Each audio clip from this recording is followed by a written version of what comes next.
आइए दोस्तों, पढ़ते हैं पास्ट इंडेफिनिट टेंस में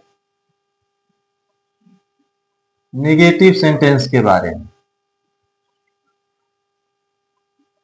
निगेटिव सेंटेंस यानी कि नकारात्मक वाक्य। नकारात्मक वाक्य जिसमें काम के न होने की जानकारी दी जाती है। तो रूल आपका क्या होगा? पहले आप कर्ता लगाएंगे, सब्जेक्ट, और अफर्मेटिव में आपको बताया जाता है कि पास्ट इंडेफिनिट टेंस के अफर्मेटिव सेंटेंस में हेल्पिंग वर्ब जो है डिड, उसका प्रयोग नहीं होता। लेकिन जैसे ही निगेटिव आ जाता है आप सहायक क्रिया का प्रयोग करना शुरू कर देंगे। ठीक है, तो सब्जेक्ट के बाद अब हेल्पिंग वर्ब यहां लगेगी, हेल्पिंग वर्ब, और इसी हेल्पिंग वर्ब के बाद आप नॉट लगाएंगे। नॉट के बाद अब देखिए, अफर्मेटिव में सेकंड फॉर्म लगता था, यहां अब फर्स्ट फॉर्म लगेगा। First form of main verb, ठीक है, मुख्य क्रिया का फर्स्ट फॉर्म। फिर आप लगाएंगे ऑब्जेक्ट, और ऑब्जेक्ट के बाद कॉम्प्लीमेंट, पूरक को अंत में जगह देंगे। ठीक, यह स्ट्रक्चर याद होना चाहिए, थोड़ा सा आसानी हो जाती है। वाक्य यदि दिया हो, तुम स्कूल नहीं जाते थे, यह वाक्य है। तुम स्कूल नहीं जाते थे, तो थे आ गया, यह पास्ट इंडेफिनिट टेंस के अंतर्गत आएगा। नहीं आ गया तो नेगेटिव वाक्य हो गया। अब सब्जेक्ट कौन है भाई? तुम, तो लिखेंगे यू। सहायक क्रिया एक ही है तो सिंगुलर और प्लूरल देखने का चांस नहीं बनता है, डिड लगा देंगे। डिड के बाद नॉट। मुख्य क्रिया कौन है? जाना, तो गो मीन्स जाना। कहा नहीं जाते थे? School, to school. ठीक है, you did not go to school, तुम स्कूल नहीं जाते थे। यदि दिया हो आप स्कूल नहीं जाते थे, तो भी आपका ट्रांसलेशन यही होगा। दूसरे वाक्य में देखते हैं, मोहन मुझे नहीं बुलाया। मोहन मुझे नहीं बुलाया, यह वाक्य है। यह शब्द आ गया तो यह पास्ट इंडेफिनिट के अंतर्गत आएगा। सब्जेक्ट कौन है? मोहन, तो आप लिखेंगे मोहन। सहायक क्रिया डिड, डिड के बाद नॉट। मेन वर्ब कौन है? बुलाना। कॉल मीन्स बुलाना हो गया। मुझे के लिए मी।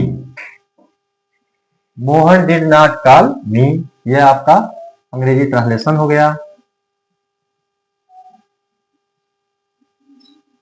आगे देखते हैं, हम सब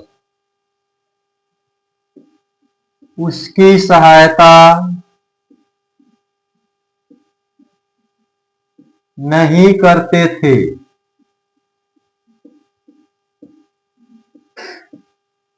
यह वाक्य है, हम सब उसकी सहायता नहीं करते थे।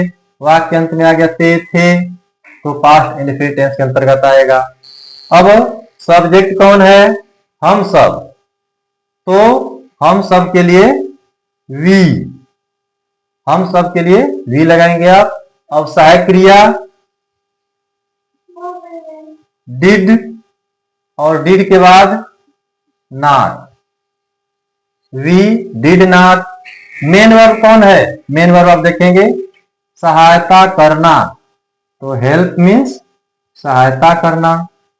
वी डिड नॉट हेल्प, और ऑब्जेक्ट कौन है, किसकी सहायता करना है, उसकी, तो लिख देंगे him।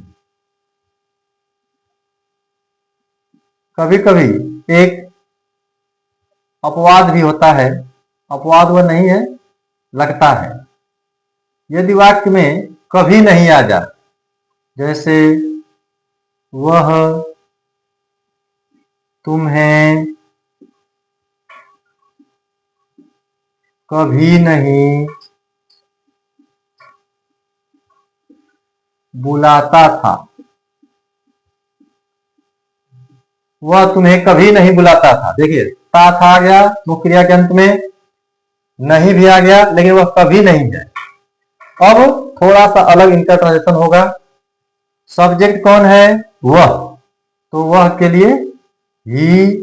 अब यहां सहायक क्रिया और नॉट, इन दोनों का प्रयोग नहीं होगा, ठीक है, ये दोनों हट जाएंगे जब कभी नहीं आ गया तो अब लगेगा क्या, नेवर। नेवर मीन्स कभी नहीं। मुख्य क्रिया, अब तक आप देखिए इन वाक्यों में मेन वर्ब का फर्स्ट फॉर्म लगाए हैं, लेकिन जब नेवर लगाएंगे तो मेन वर्ब का सेकेंड फॉर्म, कॉल का सेकेंड फॉर्म कॉल्ड। तुम्हें यह ऑब्जेक्ट है you, he never called you, थोड़ा सा अलग हो गया। एक और देख लेते हैं। मंजू उसे कभी नहीं पढ़ाई, मंजू से कभी नहीं पढ़ाई, यहां भी देखिए मेन वर्ब के अंत में ई आया और कभी नहीं आ गया। तो हम देखेंगे पहले सब्जेक्ट कौन है, मंजू, तो मंजू। अब यहां भी सहायक क्रिया और नॉट का प्रयोग नहीं होगा, ठीक है ना।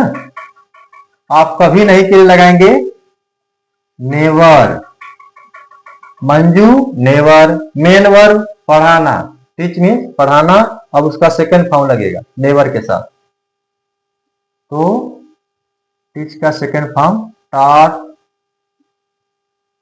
अब ऑब्जेक्ट उसे है, उसे के लिए him, Manju never taught him. तो यह है स्ट्रक्चर पास्ट इंडेफिनिट टेंस के नेगेटिव सेंटेंस का।